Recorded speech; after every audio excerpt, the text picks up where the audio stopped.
This is Sg2 Perspectives, a conversation with Sg2 experts and industry thought leaders about the biggest trends in healthcare and what we expect that's going to mean for the future of healthcare delivery.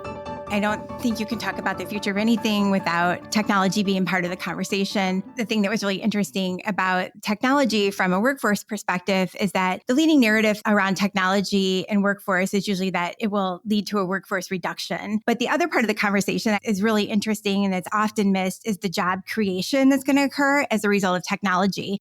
Welcome to Sg2 Perspectives. I'm the host, Trevor DaRin. I'm super excited to have two colleagues from my practice, Pam Dolan and Janelle Kwan, to talk about a recent report they wrote around the healthcare workforce of the future. As you can imagine, this is a topic we get tons of questions about. Janelle has probably talked to so many of you about this research and about her extended research on healthcare workforce trends in general.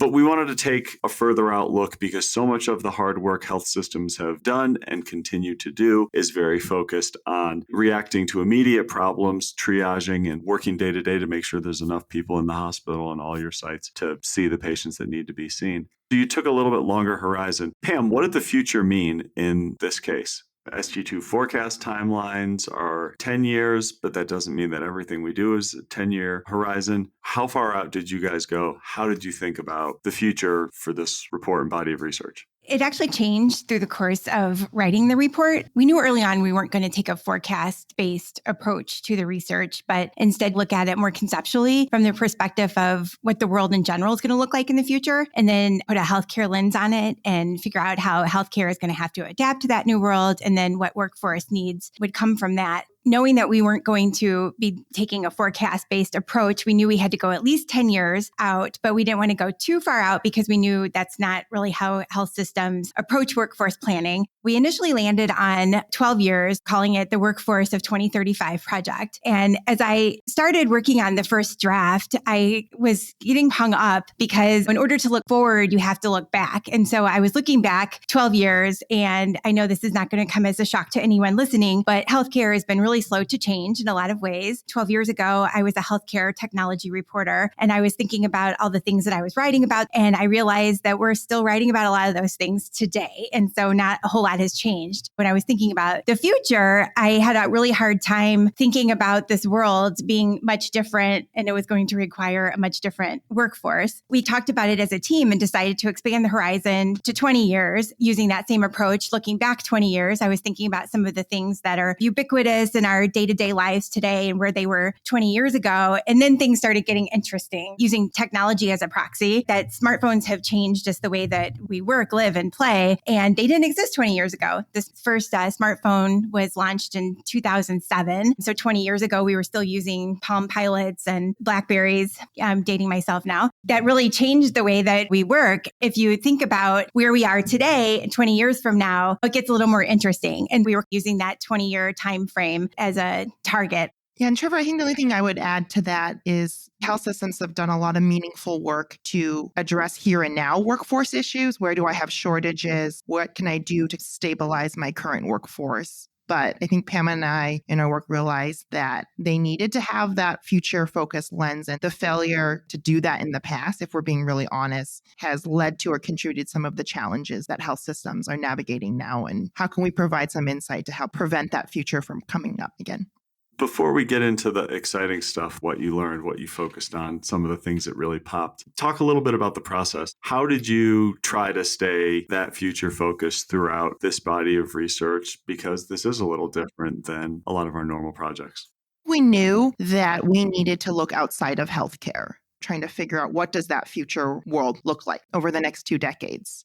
Given some of those bigger changes, what would that mean when we think about our future healthcare workforce? We ended up actually looking at a series of different drivers that ranged from population to the future of food and transportation and education, among some other drivers. And we used that to sketch out, what does the future patient look like? What are the services that they need? Where might they be treated? And then thinking about what are the type of workforce that we need to be able to adequately care for that population. In some respects, it aligns with some of the approaches we've taken in the past when we build the impact of change forecast. That also is informed by a series of individual impact factors.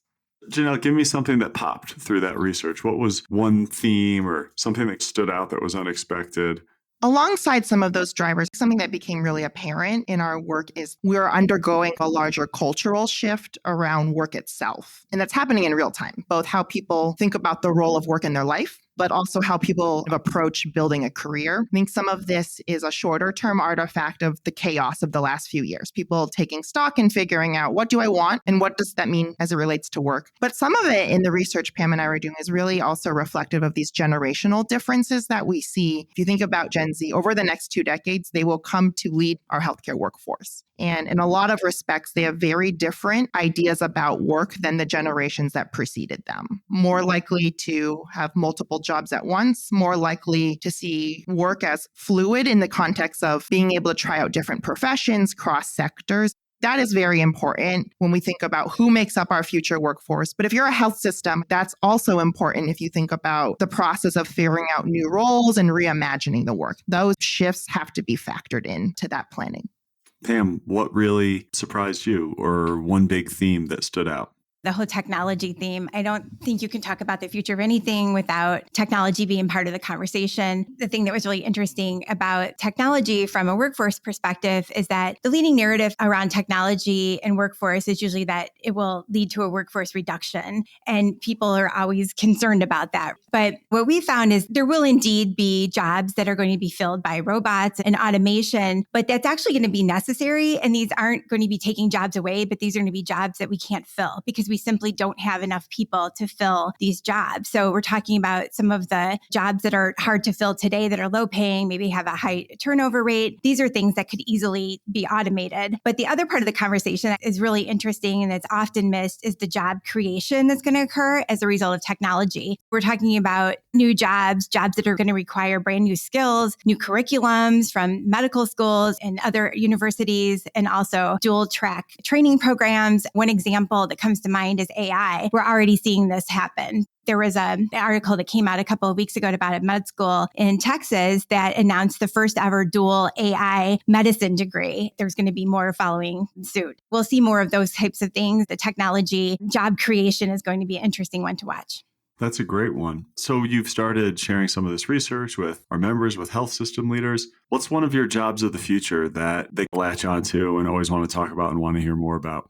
Our Silver Tsunami Squad with the jazzy title, but really having a designated team that delivers senior focused care has been something as we've had conversations with members that has resonated. Part of it is a little bit shock value. Organizations have known for a long time that the population is aging. It was a surprise for some that the extent to which people are also living longer. If you are a child growing up today, there is a greater than zero chance that you are going to live until you're 100. The particular interest in this patient population. A lot of the organizations we work with are thinking now about what are the right mix of people and services that they need to be able to adequately treat a senior population that is increasingly diverse, both in their clinical needs, where they live, but also their age range. And in the report, we walk through some specific roles that health systems will need across each phase of the aging process. That's provided, we hope, a nice, tangible framework for health systems as they're embarking on the work of building out their continuum of services. And for some of the roles we do highlight, a focus on senior care, there's already work today that organizations can do to advance that work. You brought up two terms in the report that I really liked, that health systems are going to have to play the role of both workforce conveners and workforce incubators. What does that mean? Is that a new role? Are some leading systems already doing that today? Pam, tell me more about that. Some systems are doing part of that today. One of the things that we found in our research was that over the course of the pandemic, there were a lot of community college programs that closed during the pandemic. And these were programs that were serving as feeders to health systems and their skilled labor force. So we're talking about non-degreed jobs that are still essential that they no longer have this pipeline to. The hospitals are going to have to stand up their own workforce development programs. Meanwhile, you're thinking about the workforce challenges that health systems are facing, but we're facing these challenges across all industries. If you think about hospitals in a lot of communities are the largest employers, they're going to be really well suited to take that role on in their communities and form strategic partnerships and alliances with community groups, schools, and other employers to help train, mentor, and provide space for incubators to develop this workforce in their communities. For some of our specific cohorts of health systems, there's some unique roles they can play. If you think about an academic medical center, they sit at the intersection of clinical care, research, and education. That combination of expertise makes them particularly well suited to play the role of convener. They can work with the health system to pilot test new degree programs or certificates. They can use their research as incubator of some of the new technology that they can test out. And for some of our IDNs or community-based health systems, they can also have a clear role to play in this by serving as test sites or teaching sites for some of that new talent. The key here is that health systems touch upon so much their anchors in their community. If we think forward is a way for them to really play a key role in addressing some of the workforce shortages they're facing now, but as we look off across the horizon.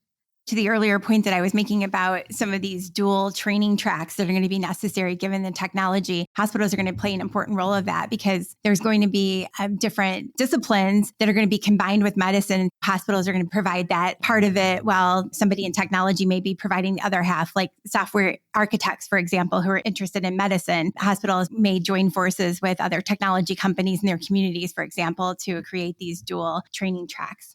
I like it. One of the fun parts of our research is you talk about more things, more possibilities than ever can make it into final product. What were a couple jobs of the future that got kicked around but ultimately didn't quite make the cut?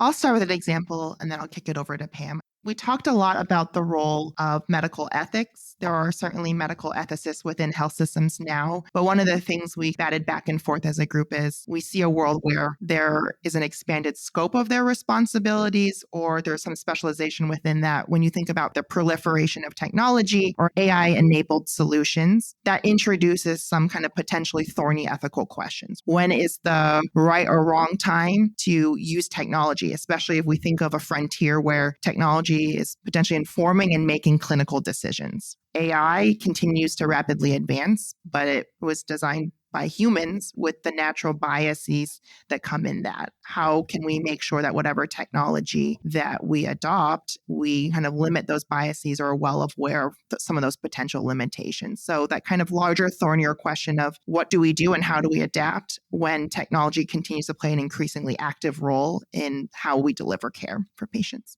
My example was actually briefly mentioned in the report, but I didn't go into as much detail in the report as I would have liked. And it involves 3D printing, more specifically 3D organ printing. One job of the future to watch is the 3D organ printing team. And so I found it was really interesting because we're already seeing 3D printing being used in the healthcare space for both modeling for surgical procedures and also in orthopedics. We're seeing joint replacements made out of 3D printed items. But there has been a group of researchers that have been working toward making 3D printed organs for organ transplants. One example that I came across that didn't make it into the final draft was a case out of Northwestern University where they had a team of researchers that actually printed and implanted a 3D ovary into a mouse, and the mouse was able to produce babies from that. And the babies were able to produce babies just to make sure that there were no long-term effects of these 3D printed organs. So that was really exciting to watch. And that study was from 2017. I was reading an interview with those researchers, and they were talking about the next step was going to a larger animal and more complex organs with the goal toward 3D printing human organs. And so I think within 20 years' time, it's realistic that this could happen. This obviously would be a game changer from a clinical perspective, but also the workforce implications are going to be interesting to watch because to the earlier point about these new jobs created because of technology, they're going to combine several disciplines. This is definitely one. You're talking about a combination of biochemistry, engineering, also the lab workers who are going to create the quote unquote bio ink that's going to be used in these printers. So I'm here for it. I think it's going to be awesome to watch and it's going to be a game changer.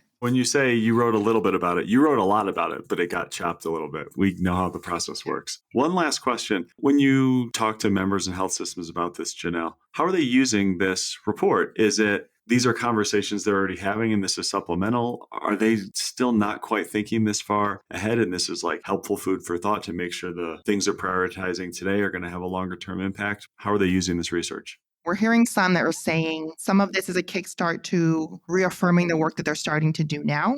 For others, it's helping push their thinking around the time horizon they're looking or how they're willing to go to do that. So really kind of a conversation starter about not being so limited in our thinking or the parameters in which we're looking to. And then for others, they said it has helped to reveal areas that when they were thinking about the workforce of the future, they had not necessarily considered. I think a nice example of that is some of the work we did. One of the drivers we looked at was the environment. Going in, we at least were reasonably well informed about the impact of broader climate change, but I think the research helped illustrate the need for workforce expertise within health systems to be able to both manage it, both the impacts, and help to kind of reduce health systems' contributions to that, both from logistics, how do we mobilize resources, minimize supply chain disruptions when a climate change happens. That's expertise we see in industries like the airline industry, but we're going to need to see it in healthcare. How do we build a deeper bench for certain clinical areas? Great research from my colleagues at Vizient highlighted